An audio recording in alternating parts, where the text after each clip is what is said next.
ജോലിക്ക് എടുത്ത ഉടനെ ഇവർക്ക് ജോലി അറിയുമോ എന്ന് പരിശോധിക്കുക പോലും ചെയ്യാതെ കട്ടിംഗ് സെക്ഷനിൽ പറഞ്ഞയച്ചത് നിങ്ങൾ തന്നെയാണോ?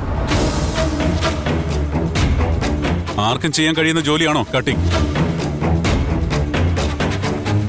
ഇത് ഇതുപോലെ സ്റ്റിച്ച് ചെയ്ത് അയച്ചിരുന്നെങ്കിൽ എന്താകുമായിരുന്നു അവസ്ഥ? അവരതുപോലെ തിരിച്ചയക്കും. നമ്മുടെ ഗാർമെന്റ്സിനെ അവർ ബ്ലാക്ക് ലിസ്റ്റിൽ പെടുത്തുകയും ചെയ്യും. പാർവതി കണ്ടതുകൊണ്ട് രക്ഷപ്പെട്ടു.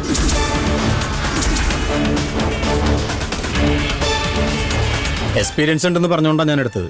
നിങ്ങളുടെ സൂക്ഷ്മത കുറവുകൊണ്ടാ ഇത് സംഭവിച്ചത്. ഇനി ഇത് ആവർത്തിക്കാതെ നോക്കുക. ഈ 3 പേരെയും ഇവിടെ ആവശ്യമില്ല. ഇപ്പൊ തന്നെ പറഞ്ഞു വിടണം. ഒരു മണ്ണാങ്കട്ടെ അറിയാതെ ജോലിക്ക് വന്നിരിക്കുന്നു. അറിയപ്പോടാ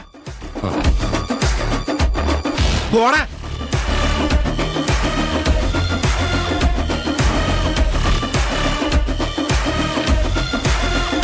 ഇനിയെങ്കിലും ജോലിക്ക് ആളെ എടുക്കുമ്പോ എക്സ്പീരിയൻസ് ഉള്ളവരെ എടുക്കണം. എനിക്ക് റിസ്ക് എടുക്കാൻ കഴിയില്ല. ഇനി ശ്രദ്ധിച്ചോളാം സാർ.